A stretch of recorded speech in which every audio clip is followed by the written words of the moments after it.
자, 안녕하셨어요? 연휴 잘 보내시고, 기말이 돼가지고 이제 마음도 초조해지고 여러모로 바쁠이라고 생각이 됩니다.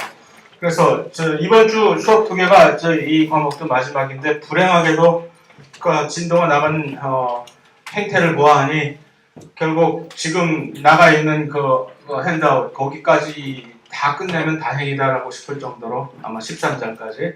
그래서 아주 아쉽게도 부끄럽게도 그러니까 이 생물학의 현대 생물학의 진수인 무슨 또 갑자기 왜 이래나 그 DNA 전사 과정, 뭐 유전자 발현 조절 과정, 복제 그런 것들을 다루지 못하고 유전공학을 다루지 못하고 끝내게 돼서 참 아쉽긴 하지만 또 한편으로 그래서 고민도 많이 해봤는데 그렇다고 해서 여기 있는 이 클래시컬 제네틱스를 그냥 뛰어넘고서 수박 겉핥기식으로 무조건 진도 하는 것도 그다지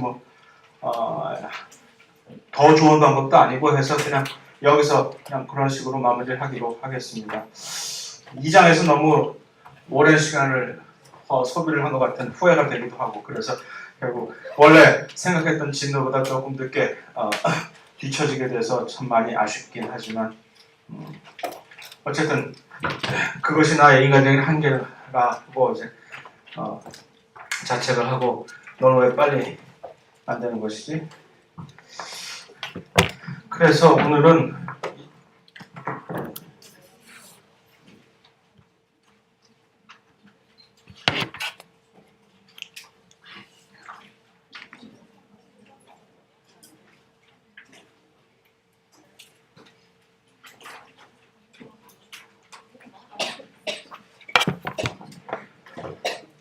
지난 시간에 멘델의 법칙을 이렇게 도출해낸 그 근간이 우리의 입장에서 우리의 눈으로 그냥 바라다 보면은 무엇이냐 하면은 결국 이 배우체. 자, 멘델의 이 어떤 유전자 문제를 언제나 풀 때는 무엇을 먼저 이제 단계를 지난 시간에 줬던 그 과제 노트 아니 강의 노트에서 몇 개 이 유전 제네틱 문제들이 있었잖아요. 그것들 중에서 몇 개가 아주 그대로 아니면은 약간만 변조해서 시험에 나올 것이다라고 얘기를 했죠. 그러한 문제들을 푸는 하나의 일반적인 무슨 접근 방법은 없는 것이냐.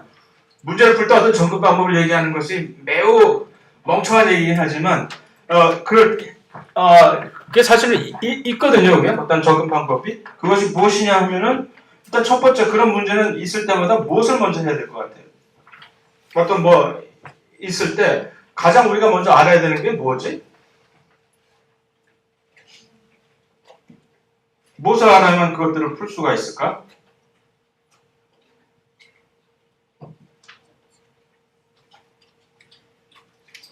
양친이 있잖아요, 양친.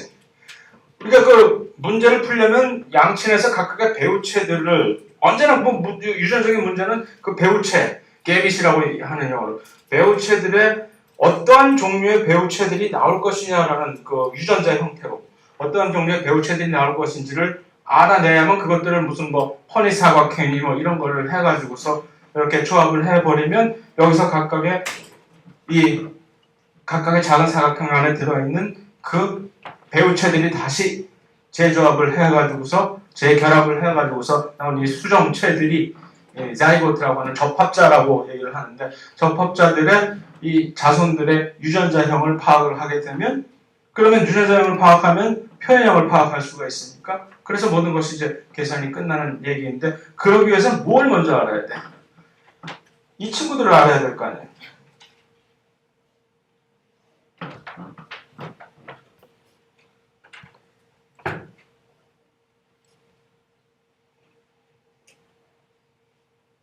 이 친구들이 어떤 형식의 유전자형을 가지고 있는지를 알아야 양친의 유전자형을 파악을 해야만이 그래야 그 유전자형에서 나올 수 있는 가능한 소위 말하는 이 배우자들 게밋이라고 하는 배우자들의 유전자형을 가능한 모든 수학적으로 계산한 거니까 그것들을 알 수가 있으니까 제일 첫 번째 문제는 1번 뭐야 해도 문제가 어떤 식으로 한글을 미사역으로 여러분들을 현혹시키려고 하더라도 첫 번째는 이 양친의 유전자형을 그 문장의 지문에서 힌트를 얻어가지고 유전자형을 파악을 해야만 되는 거지. 첫 번째. 그게 첫 번째 단계.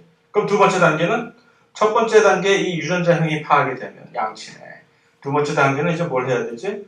여러분 거기로부터 가능한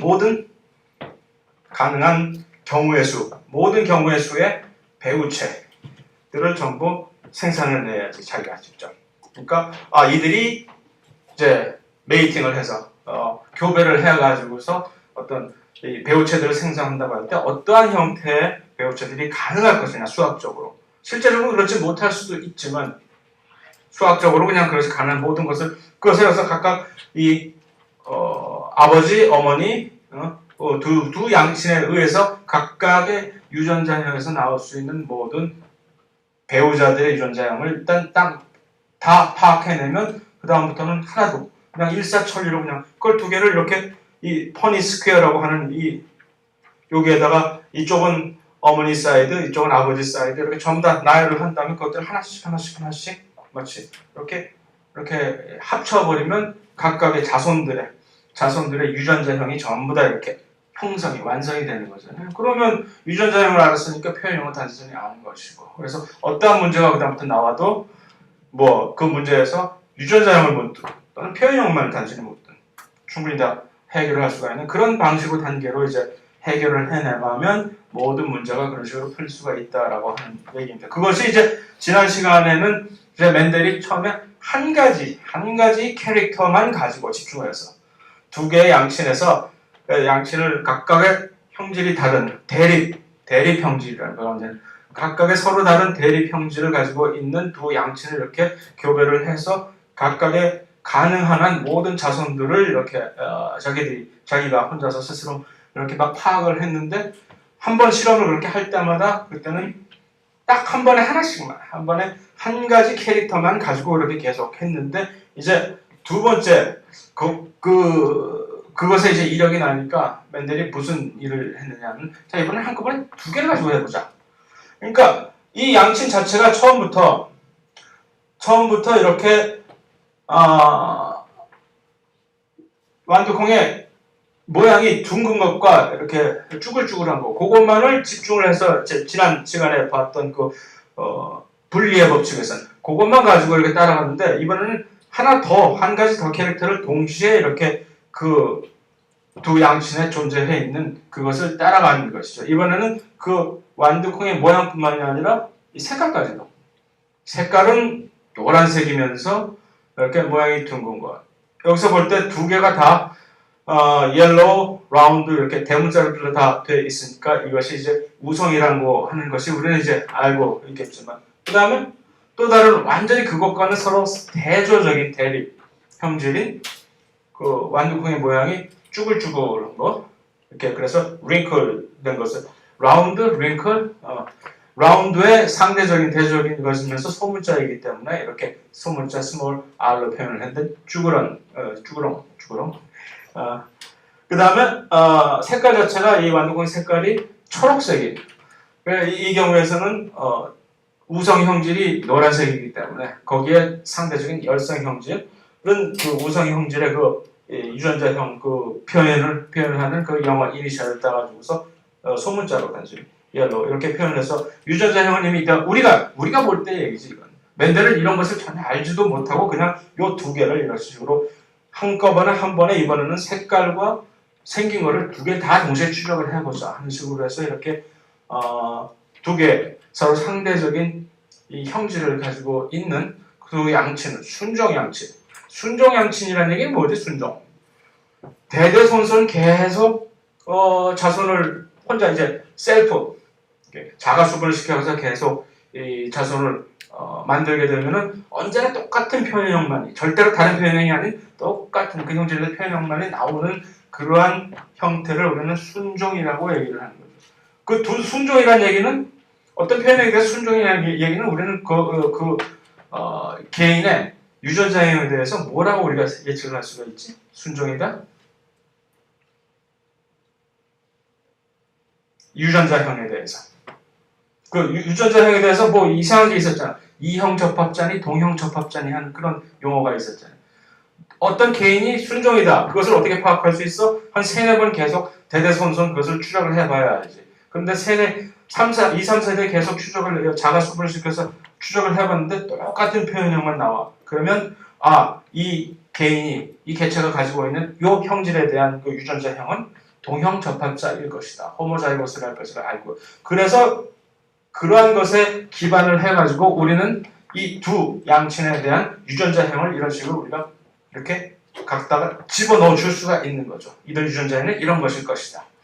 그렇다면 이들 유전자, 이러한 유전자형을 가지고 있는 두 양친에서 자기들이 내놓을 수 있는 소위 말하는 배우체, 암술과 수술, 배우체들은 끽해야 결국 이거밖에 더 있겠어 하는 얘기죠. 그런데 여기서는 이제는 두 개 서로 다른, 지금 Y라고 표시가 된 색깔과 R로 표시가 되는 이 형태, 이 두 개를 한꺼번에 지금 이렇게 동시에 추적을 하는 거기 때문에 이 배우체를 형성할 때 우리는 두 개의 지금 이니셜을 같이 여기다가 배우체에다가 넣어주는 것이죠. 이럴 때 우리가 조심해야 될 것은 배우자를 형성을 할 때 여기다가 한쪽에 이런 식으로 절대로 이게 아니라 하나의 배우체에 절대로 이런 형태로 나올 수가 없다라고 하는 잘못. 그것만 주의를 한다면은 이제 배우자를 형성을 할 때 이렇게 요 두 가지 형태의 유전자형을 가진 양친에서는 이거 그다음에 이거 각각 이거밖에는 나올 수가 도저히 없다는 것은 확인할 수가 있는 사실인 것이죠. 그래서 어쨌든 멘델은 이런 유전자형에 대해서 파하지 않고 계속 그랬더니 첫 번째 자손 1세대 F1 세대에서는 당연히 모든 개체들이 전부 이 하나의 양친, 우성 형질을 각각에 대해서 우성 형질을 가지고 있었던 그 순종 양친의 표현형만을 전부 다 표출을 해. 마치 분리의 법칙, 제1법칙인 분리의 법칙에서 봤던 것처럼 똑같은 형식으로 그렇게 나타나게. 근데 여기서 그만두지 않겠지? 멘델이 장사 한두 번 해봐.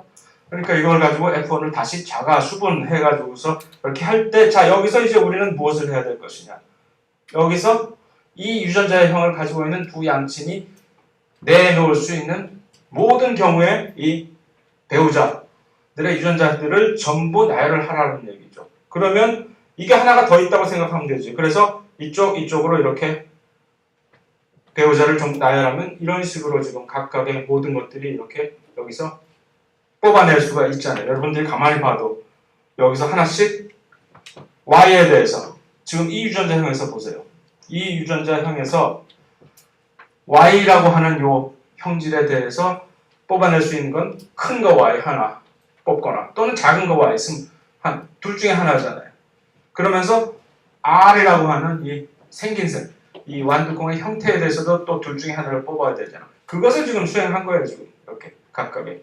그러면 두 부모에 대해서 똑같은 방식으로 그것을 하게 되면 이러한 형식의 유전자형을 가지고 있는 배우자들을 형성할 수가 있는 것이고 그것들이 단순히 이제 이 수정할 때 각각의 배우자들이 다시 재결합을 해가지고서 이 배체를 다시 이렇게 형성하는 것뿐이니까. 자, 이렇게 되면 어떠한 표현의 비가 어떻게 나올 것인지 이제 예측이 되죠. 이렇게 각각의 처음에 봤던 이 형질. 여기서 우리가 주목해야 될 것은 무엇이죠? 이것들이 이제 서로 뒤섞여 버리잖아. 처음에 여기서 이렇게 시작했을 때는 이 두 형질이 같이 붙어 있었잖아. 한 부모 쪽에서 색깔은 노라면서 이 모양이 둥근 라운드한 그 두 형질이 같이 딱 붙어 있었는데 또 한쪽 부모에서는 순종 부모에서는 색깔은 초록색이면서 이 모양이 쭈글쭈글한 것이 같이 붙어 있었는데 자, 요 2세대에서 그런 식으로 요걸 해놨더니 그 두 형질이 색깔과 이 모양을 나타내는 두 형질이 서로 분리를 해가지고서 재조합을 해가지고 이런 식으로 네 가지의 다른 형태의 표현형이 이렇게 생겨나 버리게 되잖아요. 이것들이 전부 각각의 다른 염색체에 있었던 유전자들에 의해서 결정이 되는 형질이다라고 우리가 이미 가정을 하고 들어가면 그것은 너무나 당연한 방식의 지금 이렇게 분리 과정인데 그것을 전혀 모르는 상태에서 이런 식으로 실험을 했을 때는 그저 신기할 뿐이지 이것이. 형질이 두 개가 독립해서 처음에 이렇게 두 개가 같이 있었는데 두 개의 각각의 형질이 두 양친에 같이 붙어 있었는데 이들을 계속 교배를 해서 했더니 서로 독립적으로 분리를 해버리네. 해서 이 이름 자체를 그 principle of independent 독립적으로 assortment 독립적으로 분리를 한다는 얘기. 하나의 법칙이라고. 그러니까 이 독립의 법칙은 한꺼번에 두 개 이상의 최소한 두 개의 다른 형질을 같이 추적을 했을 때만 적용이 되는 그러한 첫 번째 그 하나만 가지고 했을 때는 저는 이 독립의 법칙에 관한 개념이 형성이 될 수가 없겠죠. 그것을 두 번째로 이제 발견을 하게 됐다는 얘기죠. 그래서 그것을 이제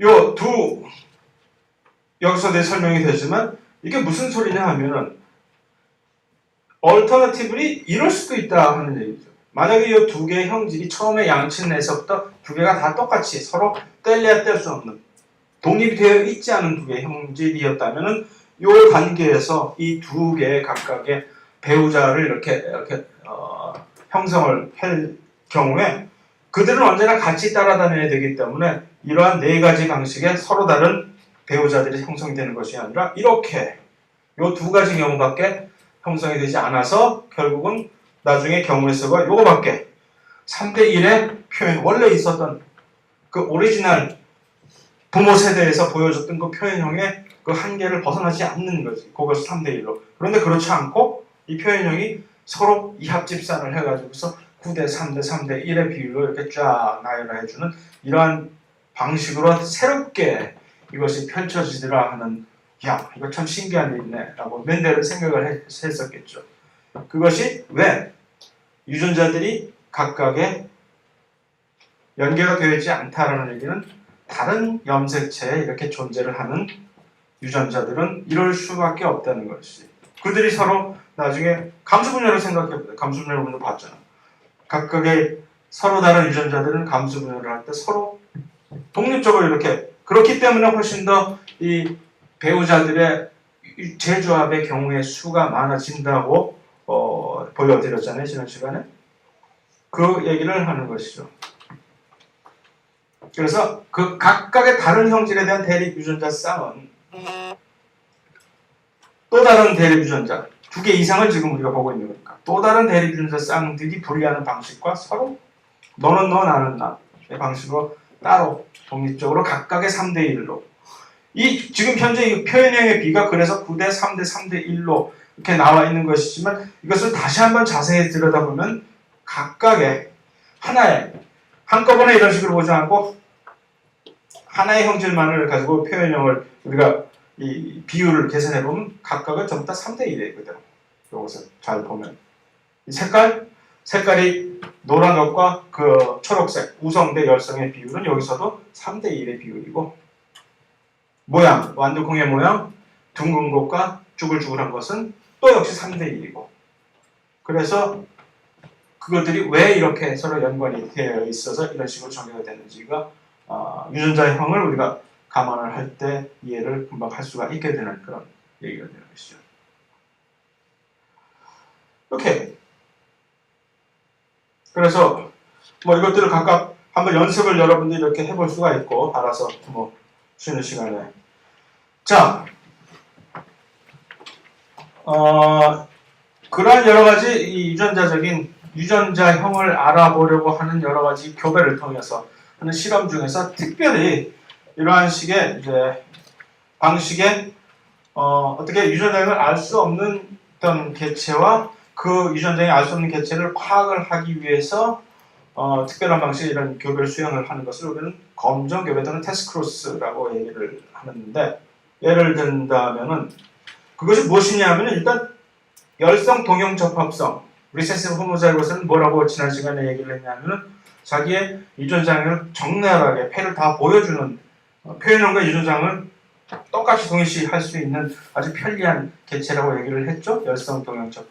그것을 이용을 해가지고 어떤 모르는 개체 유전자형을 판별을 하려고 할 때 이 열성 동형접합자와 같이 이것을 교배를 시켜버리면 이 모르는 유전자형의 경우에 따라서 이 자손들의 유전자형 또는 유전자를 알 수가 없으니까 표현형 자체가 서로 다르게 나타난다는 얘기죠. 자, 이것이 우성이기 때문에, 자주세포 우성이기 때문에 이 유전자형을 확실히 파악을 할 수가 없단 말이에요. 밖에서 볼 때. 그러니까 두 개의 우성 동형 접합자가 이런 표현형을 표시할 수도 있고, 이형 접합자 헤테로자이고스가 이런 것을 표현할 수도 있고, 이것을 어떻게 확인을 할 것인가 했을 때 이것과 만약에 이것이 정말로 우성 동형 접합자였다면은 이 완전히 열성 동형 접합자 교배를 시켜보면 모든 F1은 자손은 표현형에서 전부 똑같이 이 우성의 표현형이 그대로 다 나타나겠지요. 하지만 이것이 만약에 이형 접합자 헤테로였다면 똑같은 방식의 이 검정 교배를 했을 시에 1대1로 반은 우성이 나타날 것이고 반은 비율상 열성의 표현형이 그대로 나타나겠죠. 그러면 확실하게 이 부모의 이 우성 표현형을 보였던 부모의 유전자이 무엇인지를 이런 방식으로 확인을 할 수가 있죠. 그것을 검정 교배라고 하는 것입니다. 이 검정 교배는 단순히 이렇게 하나만 가지고 하나의 이런 형질만을 가지고 이렇게 할 수 있는 것이 아니라 한꺼번에 두 개를 동시에 이렇게 검정 교배할 수도 있고 다 확인이 두 개 이상이 나왔을 때 이거 어떻게 하지? 복잡하지? 한 번에 하나씩만 살펴보면 되는 거예요. 네. 그렇게 되면은 똑같은 방식으로 똑같은 논리에 의해서 그것을 결정지어서 유전자형을 이렇게 파악을 할 수가 있습니다. 그래서 거기에 대한 문제들이 몇 개가 있는데 그거 집에서 한번 시간이 날 때 이렇게 살펴보십시오. 자, 이 표현형이라고 하는 것은 결국은 대립 유전자들이 각각의 서로 우열의 관계를 형성함으로써 그것들이 이 헤테로 이형 접합자의 경우에서 표현이 되는 쪽이 우성 대립 유전자이고 이형 접합자일 때 표현이 되지 않고 잠복을 하게 되는 그러한 대립 유전자를 열성 대립 유전자라고 우리는 한다고 정의를 했습니다. 그것에 대한 아무 문제는 없으리라고 예상이 되는데 그렇다면 물론 이것은 너무나 상식적인 얘기지만 하나의 형질에 대해서 캐릭터에 대해서 하나의 캐릭터에서 결국 그럼 딱 이 대립 유전자 여태까지 지금 맨델이 보여준 그 대립 유전자는 결국 두 개였잖아. 무슨 뭐 꽃의 색깔이 자주색 아니면 흰색 뭐 둥근 거 아니면 쭈그렁 그럼 결국 두 개밖에 없는 것이야? 그건 절대 아니라고 분명히 못을 박았죠.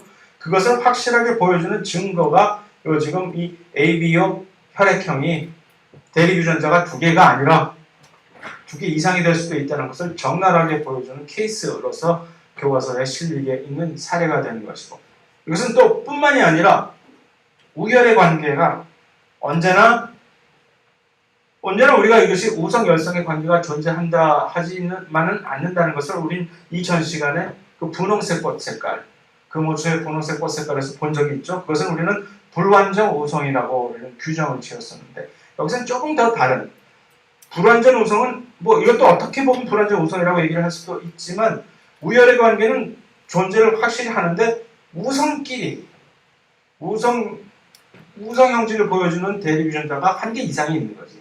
그들끼리 공동으로 이 우성 형질을 보여주는 그런 두 가지 다른 예를 보여주는 것이 ABO 혈액형의 의의라고 ABO 혈액형에 관해서 이 유전 챕터에서 우리가 살펴보는 이유가 이 두 가지 때문에 그런 것인데 다시 한번 살짝 짚고 넘어가면은 혈액형 A는 어떻게 해서 형성이 되느냐? 적혈구의 표면에 어떤 특별한 당, 우리는 그것을 그룹 A라고 부르죠. 특별한 당이 A라고 하는 당만이 부착이 될 경우에는 이것은 우리는 A형이라고 얘기를 하게 되는 것이고, 그것을 우리는 흔히 일례해서 그 적혈구 표면에 항원, A 엔티전이라고 하는 항원이라고 하는 A형의 엔티전이 많이 존재를 한다. 그렇기 때문에 이러한 것을 가지고 있는 개인은 자기 자신에 대해서 항원을 가지게 되면 항체를 가지게 되면 곤란하지. 그러니까 자기 자신과는 다른 것만에 대해서 항체를 형성을 해야 되기 때문에 이러한 사람의 혈액 속에서는 그 항체는 B 타입에 대한 항체만이 N 타입 B라고 써 있는 건 그런 뜻을 얘기하는 것입니다. 항체를 생산을 하게 되고, 반면에 요 B형이라고 하는 혈액형에서는 적혈구 표면에 또 다른 당인 B형 당이 형성이 되기 때문에 우리는 그것을 항원이 B형 항원이라고 얘기를 하고, 그렇기 때문에 자기 자신의 항원이 B이니까 항체를 B를 자기 자신이 갖고 있다면은 큰일이 나버리니까 그것이 완전히 다 응고를 시켜버리게 되니까, 그래서 자기가 가질 수 있는 항원은 A형의 이 당에 대해서 항체를 가질 수가 있는 것이고, 그런데 여기서 이 유전자에 의해서 그것이 결정이 되는 것인데, 그 유전자를 두 개를 다 E형 적합자 형태로 가지고 있게 되는 경우가 있단 말이죠. 그러면 이 개인은 표면에 A형과 B형의 두 항원을 둘 다 이렇게 표현을 하게 되고, 그러면 이 친구는 절대로 어떠한 형태의 당에 대해서도 항체를 가졌다가는 큰일이 나기 때문에 아무런 항체도 자기는 가지면 안 되게 되는 것이고, 반면에 나처럼 사람 좋은 이렇게 적혈구 표면에 아무것도 가지고 이렇게 심플하게 아무런 당도 이렇게 집어넣지 않는 사람은 일단 항원이 전혀 없으니까 항체는 뭐든지 다 가지고 A형, B형 다 가지고 있을 수가 있는 그런 형태. 자, 여기서 그래서 왜 이것을 우리는 뭐라고 표현을 할 수가 있냐면은 대립 유전자가 몇 개야, 그러면 여기서 몇 개의 대립 유전자가 있습니까? 요 A, B, O 플라타이드. 여기 세 개라고 되어 있지만 어떤 거 세 개를 얘기하는 거야? 누구 세 개? A형 하나, B형 하나, 그 다음에 A, B형이 세 개, 아무것도 없는 null, O, 요거가 세 개라는 얘기죠. A형은 뭐야? 단순히 A와 B가 두 개가 같이 E형 적합자 형태로 있는 그러한 경우를 얘기하게 됩니다. 그러면은 A하고 아무것도 없는 O, 요렇게 E형 적합으로 가지고 있는 개인도 있을까? 있지. 표현형은 A형일 것이고, 왜냐하면 이 O, 아무것도 없게 되는 이런 혈액형을 가지고 있는 이런 개인은 각각의 어떤 또 다른 적혈구가 어떠한 이 항원을 표출하느냐에 따라서 거기에 의해서 열성이기 때문에, 그래서 여기서 세 개의 대립 유전자가 표현형 자체는 네 개를 만들어버리죠. A형, B형, O형 뿐만이 아니라 이 A형과 B형이 두 개가 다 같이 E형 적합자 형태로 가지고 있게 될 때는 우리는 그 혈액형을 AB형 이렇게 부르는 또 다른 제3의 표현형이 나타나 버리게 되니까, 그래서 세 개가 네 개의 표현형을 이렇게, 왜? 이 A와 B가 공동으로 우성이기 때문에 A, B가 두 개가 그러니까 A, O 또는 B, O의 경우에처럼 이런 E형 적합자의 경우는 A 또는 B가 우성이기 때문에 표현이 A형 또는 B형인데, 불행하게도 또는 다행스럽게도 A, B가 서로 이렇게 각각의 E형 적합자 형태로 가지게 되는 그러한 개인에게 있어서는 A 또는 B가 둘 다 이 공동 똑같이 서로 힘을 발휘하기 때문에 새로운 형태의 표현형이 도출이 되게 되는 것이죠.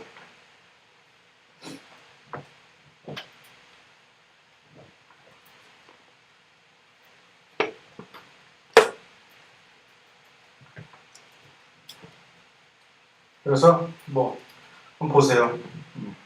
어려운 거 아니니까.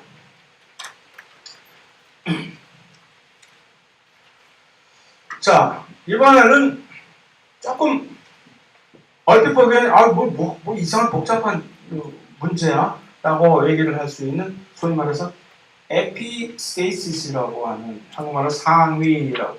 무슨 얘기냐 하면은 어떤 표현형이 서로 이 비율이 그 맨델의 법칙에서 봤던 그 분리의 법칙 또는 동리의 법칙에 의해서 적용이 되는 것처럼 안 보이고 좀 이상한 비율로 표현형들이 나타나 보이는 이상한 형태의 경우를 우리는 이제 전부 다 상위라고 얘기하는데, 이것이 왜 초래가 되느냐 하면은 특히 상위는 언제나 그러니까 두 개의 서로 다른 형질 유전자를 한꺼번에 볼 때 그런 것을 발견을 할 수가 있는데, 서로 다른 두 유전자 간에 어떤 상호작용이 있을 경우에, 그래서 한 유전자의 존재 여부가 두 개의 유전자 동시에 이렇게 추적을 하는 거예요. 두 개의 형질을. 그럴 때 한 형질을 결정하는 유전자가 또 다른 서로 다른 독립적으로 존재하는 또 다른 캐릭터를 결정하는 유전자의 표현형에 영향력을 행사를 할 때, 그러니까 완전한 독립이 존재하지 않는 것처럼 밖에서 보이게 되는 경우, 그것을 우리는 상위라고 얘기를 하지만, 어쨌든 두 유전자는 각각 독립적으로 유전이 되는 것이지만 둘 다 서로 다른 염색체의 존재를 하면서 독립적으로 분리하지만 우리가 밖에서 볼 때 그런 것처럼 보이게 된다는 얘기인데, 여기서는 이 챕터에는 요 세 가지 경우를 우리가 그냥 주로 일반적으로 여러 일반 생물학 교과서에서 요거 한 세 개 정도를 이렇게 소개를 하기 때문에 요거를 일부러 가져왔습니다. 그랬을 때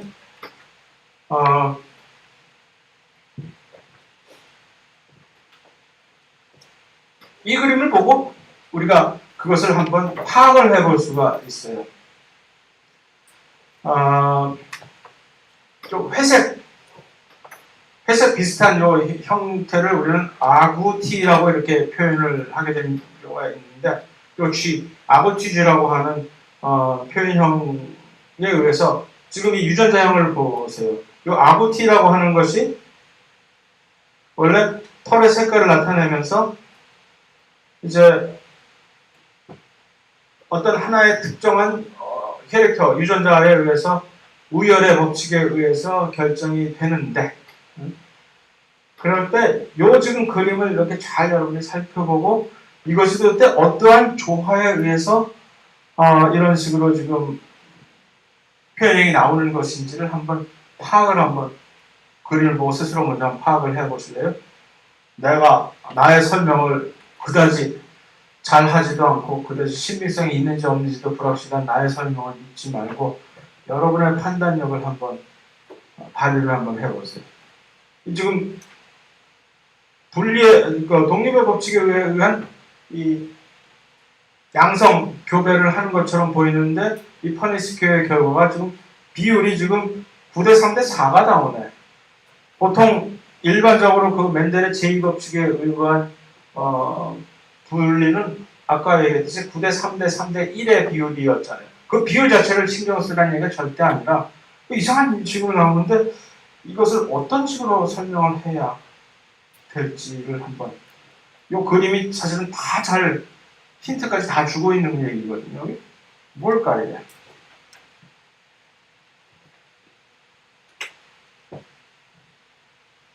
이걸 하려면 어떤 클루를 좀 먼저. 자, 일단 표현형을 보세요.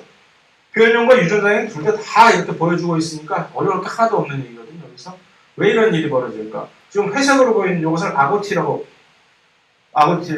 이제 정의를 합시다. 이 아구티라는 색깔을 가지고 있는 G는 어떠한 유전자형을 가질 때 표현형이 아구티가 됩니까? 이 그림상에서 본다면.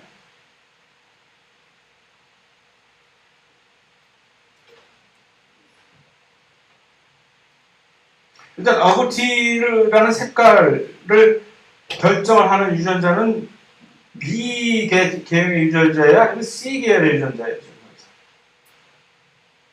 둘 다?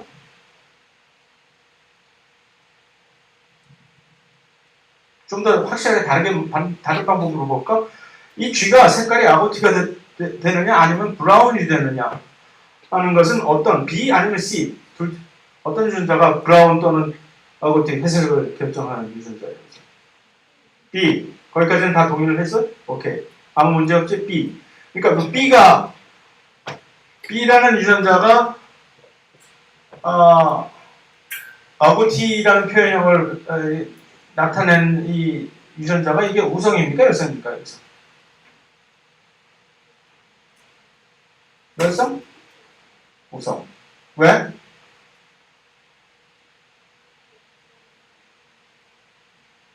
bold B, 대문자 B가 존재하기만 하면 거의 대부분이 지금 아구티이고, 어떨 때 브라운이 난다고? 브라운 색깔이 나는 존재 조건은 어떨 때? 이것이 소문자로 두 개가 동형 접합자일 때만 브라운이 되지. 그러니까 이것이 열성이란 말이지. 오케이, 알았어. 자, 그런데 그럼 무슨 문제야? 아무 문제 없이 3대1로 될 거 아니야. 근데 왜 비율이 이렇게 3대1로 안 되고 왜 갑자기 흰색이 나와요? 거기서 문제가 되는 거죠. 그냥 B 또는 우리는 이것을 이렇게 표현을 하거든요. 우성에 의해서 이것이 동형이거나 아니면 이형이거나 이럴 때는 우리는 첫 번째는 B로 하고 두 번째는 그냥 선을 그어갖고 이렇게 표현을 하는 경우는 이럴 경우 그러니까 이것이 이제 우성이라는 얘기인데 이럴 땐 아구티인데 그리고 요것이 됐을 때는 요 브라운인데 근데 갑자기 백색은 어디서 나오는 것이에요? C라는 유전자가 어떤 형태로 있을까요? C가 열성일 때, 스몰 C로 있는 열성 동형 접합자일 때는 왜 백색이 되지? 왜라고 물으면 내가 어떻게 알아라고 얘기를 하면 돼요. 여기서 왜라고 할 때. 하지만 자 이게 C라고 요 또 다른 유전자인 지금 C라고 하는 서로 다른 제2, 제3의 유전자가 다 튀어나오는데 그 유전자가 형이 두 대립 유전자가 둘 다 열성 동형 접합자의 형태일 때는 쪽을 못 쓴다는 얘기지. 색깔이. 회색이 아구티 또는 브라운 둘 다 색깔을 발휘할 수 없는 완전 백색이 되어버린다는 얘기. 여기서 우리는 어떠한 결론을 도출할 수가 있느냐 하는 얘기죠. 이것만 보고도 우리는 그냥 상식적으로 결론을 도출을 맞게 할 수가 있거든요. 그럼 이 관찰에 의해서 색깔을 무슨 색이 됐든지 간에 회색이 됐든 브라운이 됐든 또는 검정이 됐든 뭐가 됐든지 간에 어떠한 쥐의 털 색깔을 발현을 하기 위해서는 최소한 C라는 유전자가 최소한 하나는 이 우성 대립 유전자가 하나가 있어줘야만 예를 들어서 이것이 아마 색소를 만들어내는 하나의 유전자라고 우리가 가정을 하게 된다면 색소의 형태가 어떻게 되든지 간에 그 색소를 만들 수 있게 되는 전 단계 어떤 효소의 유전자가 있어야만 이것이 만들어질 수 있다는 그러한 상상을 해보게 된다면 이러한 일을 예측을 할 수가 이런 일이 있겠구나. 그러니까 이것이 최소한 C라고 하는 빅 C 하나가 있는 경우에는 정상적으로 B의 유전자가 정상적으로 우열의 관계가 성립을 하는데 그러지 않고 이 C라고 하는 유전자가 완전히 열성으로 둘 다 열성 동약일 때는 아무런 힘도 색깔을 결정할 수 있는 능력이 완전히 없어져 버려요. 그것이 이제 아까 얘기한 내가 상위라고 하는 것을 뭐라고 정의를 했죠? 두 개 이상의 유전자가 있는데 한 유전자가 다른 유전자의 표현형에 영향을 미치는 경우. 그러니까 이 유전자가 존재를 해야만 또 다른 독립적으로 지금 분리를 하는 그 유전자의 요 위혈의 발현 자체에 대해서 서로 영향을 줄 수가 있다는 그런 경우. 그러면 그것을 그냥 가정을 하고서 똑같이 이것은 결국 그러한 특별한 상호작용의 관계가 지금 있다고 하는 것 뿐이지 그 외에는 모든 것이 아까 본 멘델의 이 양성 자점 교배의 경우와 똑같은 방식으로 이것도 사실 자세히 보면은 이 9대 3대 3대 1이 아니고 9대 3대 4가 되는 것이 요 4가 여기서 9대 3대 3대 1 3대 1이 됐어야 되는 것인데 요 리틀 c 때문에 제대로 분리가 되지 않아가지고 저렇게 나온 것이라는 얘기입니다. 그래서 요 형질 C 요것이 존재해야만 아거티 형질 요것이 힘을 발휘해서 브라운에 대해서 우상이라는 그러한 관계가 여기서 우리는 관찰이 될 수가 있는 얘기고. 자, 레브라도 리트리버에 관한 엄청나게 등치는 큰데 엄청 순둥이 개인데 등치가 클수록 역시 사람들이 성격이 좋은 개에 대한 얘기니까 사람에 대해서 적용이 되는 건 아니지만 개들은 그렇더라고. 등치가 클수록 성격이 좋아요. 그래서 엄청난 순둥이 개들인데 이런 세 가지 색깔들을 보통은 레브라도르는 요거 두 정도 레브라도 리트리버는 요 두 종류 색깔의 깃털을 가지고 있는 개들인데 어떤 경우는 갑자기 노란색 레브라도 리트리버가 생기는 경우가 있어요. 이거 역시 표현형과 유전자형을 다 지금 보여준 하나의 데이터를 지금 이렇게 보여주고 있습니다. 그랬을 때 어떤 무슨 일이 일어나고 있는지 여러분들이 판단을 할 수가 있을까요? 여기서는 어떤 식의 일이 벌어지고 있지요?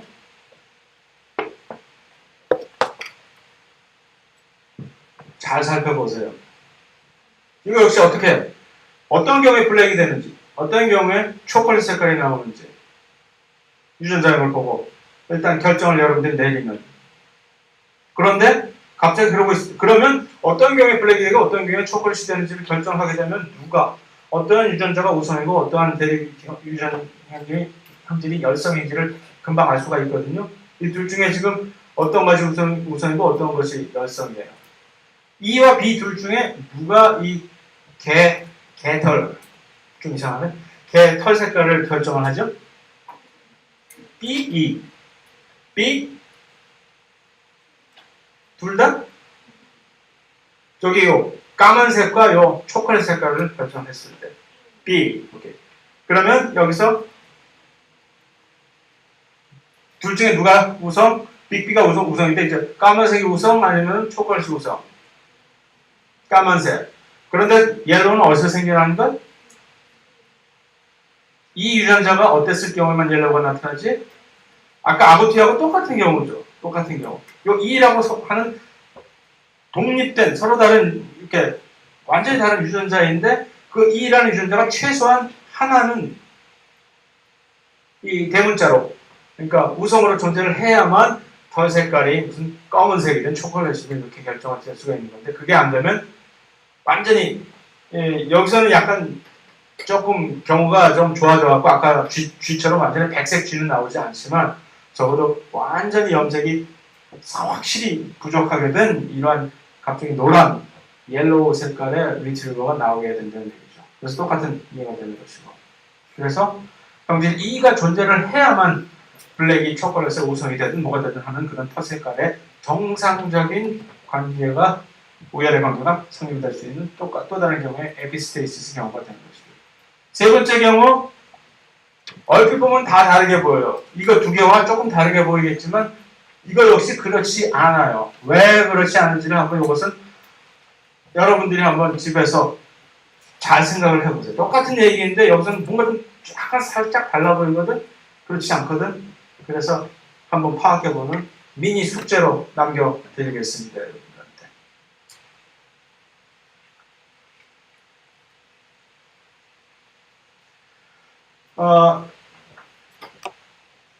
다면 발현이라고 하는 플레이어트로피라고 하는 것은 사실 일상에서 엄청나게 많이 흔히 생겨나게 되는 현상입니다. 유전자 하나가 망가지거나 또는 해서 어떤 돌연변이가 생기거나 했을 때 그 영향이 여태까지 봐와도 우리가 상상했던 것처럼 유전자 하나가 이렇게 달라지면 유전자형이, 그럼 표현형 하나가 달라지겠지라고 하는 이 1차원적인 생각을 꼭 그런 것만이 아니다라는 것을 보여주는 거죠. 요거 하나가 달라짐으로써 해서 얼마나 많은 다른 표현형들이 엄청나게 많이 영향을 받는지라고 한다면 그것들은 전부 다 플레이어트로픽한 이펙트를 가지고 있다라고 얘기를 하게 됩니다.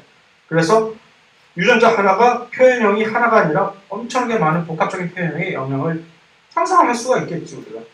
왜 꼭 유전자 하나가 잘못되면? 왜냐하면 그 유전자 하나의 기능이 몸속에서 엄청나게 많은 얽히고 설킨 연쇄 반응을 일으키게 되는 그러한 기능을 수행하고 있을 경우에는 그것이 엄청나게 큰 반향을 일으키겠지. 뭐 상식적으로 생각해도 되는 거를 이렇게 따로 이렇게 구분을 해서 생각을 하려고 하는 얘기예요. 대표적으로 그 겸상척혈증, 시클셀 아니미아 같은 이런 것들, 히모글로빈 유전자 하나 잘못 돌연변이가 생긴 것이지만 왜 이것이 빈혈만이 생기는 것이 아니라 엄청나게 많은 다른 심장 질환을부터 시작을 해가지고 안 아픈 데가 없게 되는 것이죠. 그거는 왜냐하면 당연하지, 빈혈이 되게 되면은 그 빈혈에 의해서 엄청나게 많은 다른 종류의 대사작용이 다 영향을 받게 되니까 그냥 밖에서 그 기작 자체를 생각하지 않고 밖에서 표현형만을 관찰하던 사람들 입장에서는 야 이거 별의별 게 다 망가지네 라고 생각을 하게 되는 좀 우스운 허탈한 얘기를 다면발언에 유전학에서는 다면발연이라고 이렇게 따로 이제 집어서 얘기를 하고 있는데, 시스틱 파이브로시스 옛날에 들어봤던 건데 아직도 나오네 이거. 이 난고성 소염증도 역시 마찬가지로 엄청나게 많은 종류의 하나하나를 외우라는 얘기가 아니라 다음 중에서 다면발연의 뭐 얘가 아닌 것은 이라는 멍청한 질문을 내가 할 것 같아요. 절대 안 하니까. 이거 경상적 교육빈혈증, 말포성 성유증, 반문성 포피린증은 또 뭐야 도대체 하는 그것들을 전부 하나씩 외우지 말라는 얘기입니다. 단순히 내가 정말로 다면발연에 대해서 묻고 싶다면 딱 한 가지 물을 수 있는 방식은 뭐겠어? 어떤 유전자가 이렇게 망가졌는데 뭐 영향이 이것도 됐고 저것도 이렇게 됐다. 그렇다면 이것은 무엇에 속할 것이냐라는 뭐 누가 봐도 다 맞출 수 있는 그런 문제가 나가겠지. 다면발연에 대한 문제는 그러니까 내가 뭘 내겠어? 낼 수도 없고 내봤자 아주 허탈한 그런 문제만이 나올 수가 있는. 반문성 포피린증이라는 얘기는 조금 재미있는 것이 조지 이 사람이 몇 세? 조지 3세구나. 영국의 조지 3세라는 사람이 포피린이라고 하는 것이 힘, 히모글로빈을 만들 때 전기 힘을 합성을 하기 위한 전구체 합성에 이제 들어가는 그 물질인데 요거 하나가 요것들을 만드는데 여러 가지 대사 경로를 통해서 만드는데 그것이 유전자 하나가 잘못되게 되면은 그 힘이 몸 안에서 축적이 되면 엄청나게 독성 물질이 된다고 얘기했죠. 그래서 그 힘의 독성 현상 때문에 엄청나게 많은 무슨 뭐 혼수, 경련, 무슨 복통, 이상한 소변 색깔이 이상한 것뿐만이 아니라 발광, 미치기까지 이것이 전부 다 그 결과를 이렇게 된다는 얘기거든요. 조지 3세가 미국을 그때 미국 독립전쟁에 그때 일어나서 미국이 승리한 고왕이에요.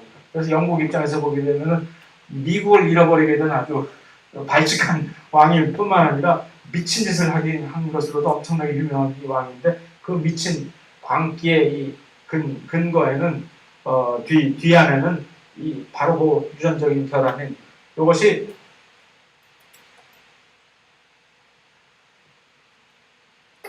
또한 우선 유전병이라고 해요. 이것이 결함인 그 효소 하나가 결함이 되는 것일 때 그것이 결함이 되면 우성으로 작용을 해서 그 다음에 이 성염색 X염색체에서 이렇게 된 결함도 아니고 상염색체의 우성 유전병인데 어쨌든 그것 때문에 엄청나게 많은 여러 증상들이 주기적으로 나타났다 없어졌다 하는 역사적으로 유명한 현상이기 때문에 이렇게 그때 당시에는 사람들이 이것이 서로 관계가 없는 엄청나게 이상한 기행들과 미친 짓과 결함들이 요거 하나 때문에 이렇게 됐다라고 전혀 관계가 없는 별개의 문제라고 생각을 했었는데 나중에 알고 보니까 이것들이 전부 다 그 포피린 결함, 포피린 합성 결함 때문에 일어나는 아주 슬픈 얘기였다라는 우리나라 사람들의 얘기.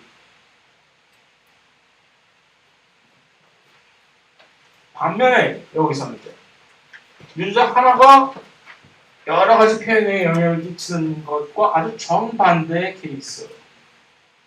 유전자 여러 개가 딱 한 가지의 표현형에 영향을 이렇게 결정을 하게 되는 이거 역시 엄청나게 많죠.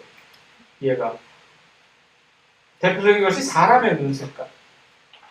지금 여기 보면은 이렇게 여러 가지 종류의 눈 색깔들이 이렇게 이것이 유전자 하나에 의해서 유전 문제를 낼 때는 쉽게 만들려고 이렇게 뭐 사람의 눈 색깔을 비비해서 이렇게 내는 경우가 있는데 실제로는 이 사람의 눈 색깔은 여러 가지 몇 개의 유전자들의 상호작용에 의해서 결정이 이렇게 되어집니다. 또 하나 키 여기서 엄청나게 자 한 가지 묻고 싶은 건 이 두 개가 아주 대표적인 폴리지닉 다인자 유전의 예라고 내가 일단 먼저 소개를 한 다음에 그럼 여러분들이 보기에는 여러분들이 관찰하기에는 이 두 가지 형태의 표현형에 대한 어떤 공통점은 뭡니까? 여태까지 봐왔던 어떤 유전자들의 상호작용에 의해서 나타나는 표현형과 지금 이 두 가지 눈 색깔, 키라고 하는 두 가지 또 다른 표현형에 좀 다른 점은 못 느끼겠어요? 눈 색깔과 키라고 하는 이 두 표현형이 보여주는 하나의 어떤 특이적인 이들만의 공통적인 특성.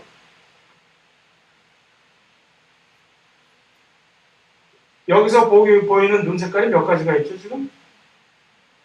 5개인데, 이것뿐만이 아니라 또 더 있지? 그러니까 표현이 지금 상당히 버라이어티, 엄청나게 많지? 키의 경우는 어때요, 지금?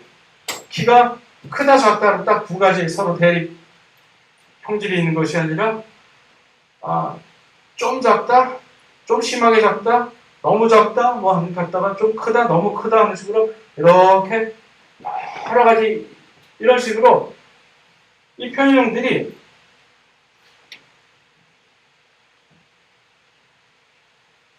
연속적인 표현을 이런 표현형 자체가 맨델이 조사를 했던 표현형과는 아주 극단적으로 대조적인 그런 표현형입니다.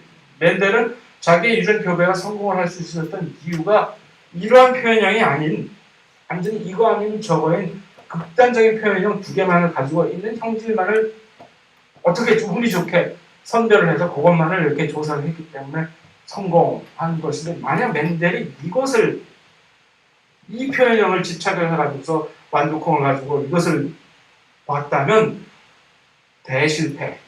걔라는 얘기는 내가 안 하겠지만 감히 성직자한테 대실패는 아마 충분히.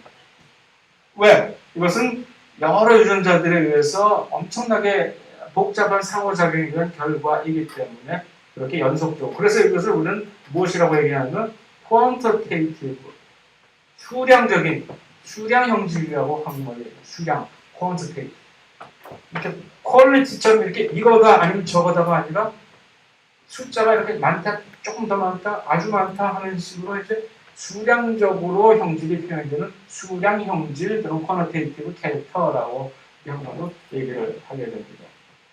그래서 대표적인 그러한 다인자 유전은 지금 키, 눈 색깔뿐만이 아니라 사람의 피부 색깔도 그럴 것이고, 또 대표적인 것이 지능, 당연히 그런 거의 많은 경우에 이 형질들이 이런 식의 다인자 유전에 의해서 결정이 되는 형질들이 많겠죠.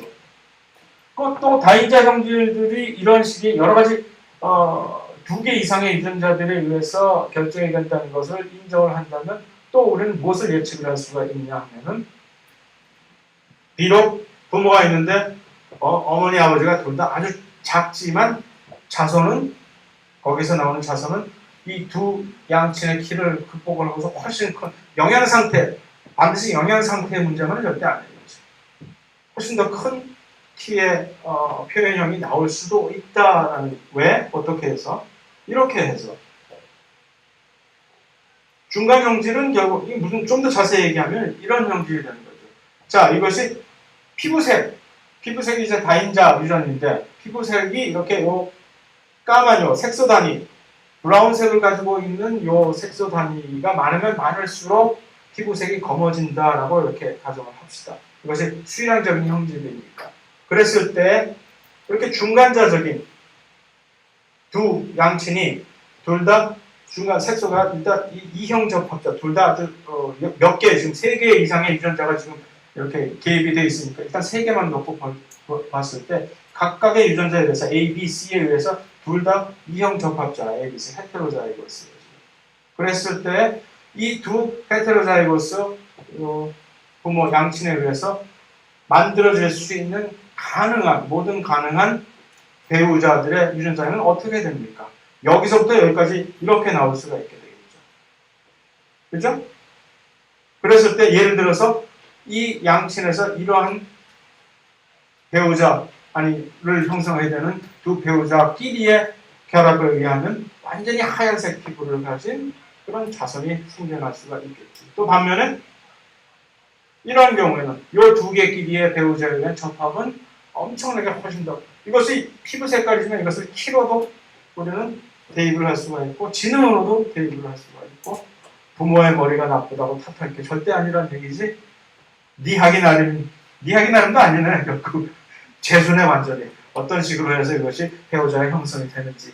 어쨌든 간에 절대로 이러한 다인자 유전은 부모의 어떤 지금 나타내 보이는 표현형만을 가지고서 이렇게 국한이 되지 않는다는 이론적으로 그것을 알 수가 있다라고 얘기를 할 수가 있겠죠. 자, 이 사람의 경우에 어떤 특정한 형질을 우리가 추적을 하는 것은 교배라는 것이 불가능하기 때문에 그래서 특정한 어떤 패밀리의 가계도를 이렇게 추적을 해가지고서 그 가계도 분석에 의해서 어떤 유전적인 형질에 대한 특성을 공부를 하게 됩니다. 그래서 이것을 페디그리, 가계도 분석이라고, 아날리시스라고 얘기를 하게 되는데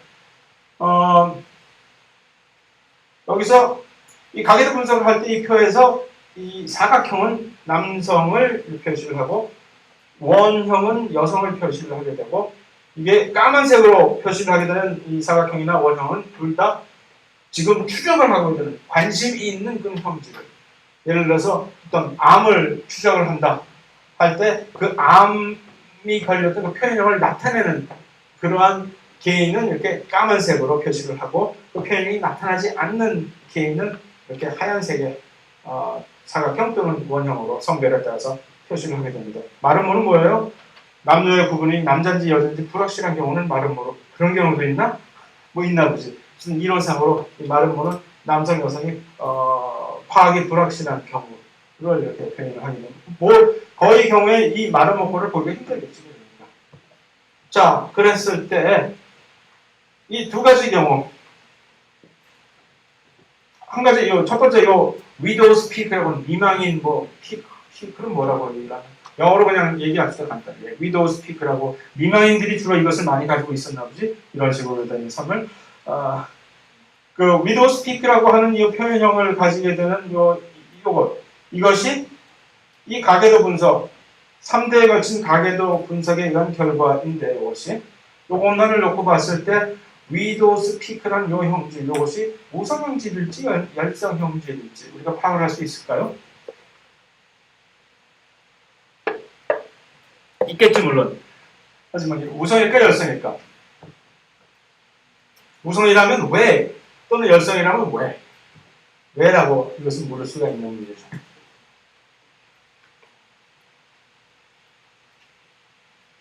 힌트는 여기에 있는 거거든요. 어디에 있을까 힌트는? 여기에 있어요 힌트는. 이것을 보고 이것이 우성인지 열성인지 우리가 파악을 할 수가 있거든요. 어째서?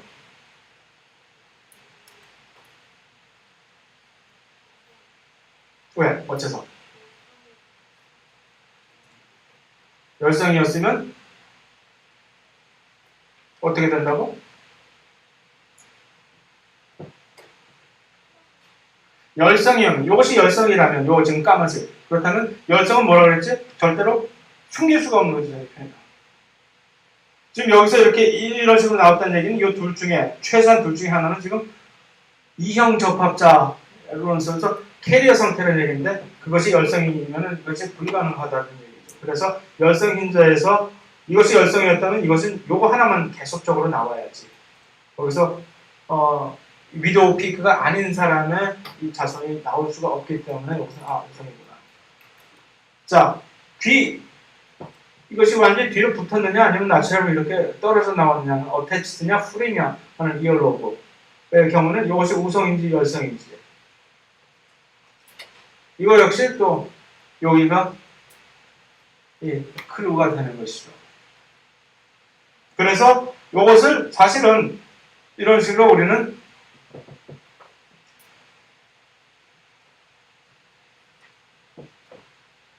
이렇게 전부 다 모든 개인의 유전자형을 이런 가계도를 통해 갖고 이렇게 다 파악을 할 수가 있습니다.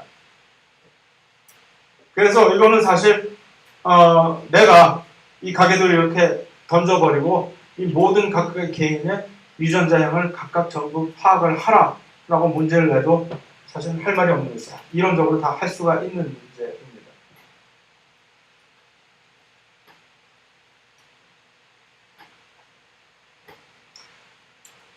그래서 이거 역시 이제 물론 여러분들이 집에서 풀어보실 문제이고 답은 물론 곧 올려놓을 예정이지만 그래서 똑같은 문제가 예를 들어서 뭐 요즘 최근에 내가 이걸 체크해 본 일이 없지만 비슷한 문제가 계속해서 나오겠지. 뭐 이런 미트 시험 같은 게 PT에서도 나올 것이고 할 때 이런 식으로 각각의 이 가계도 분석을 통해 가지고서 이 문제를 풀기 위해서는 모든 각각의 개인들의 유전자형을 요 가계도만 보고서 각각을 전부 다 파악을 할 수 있는 능력이 돼야 이 문제가 다 풀어지는 거거든요.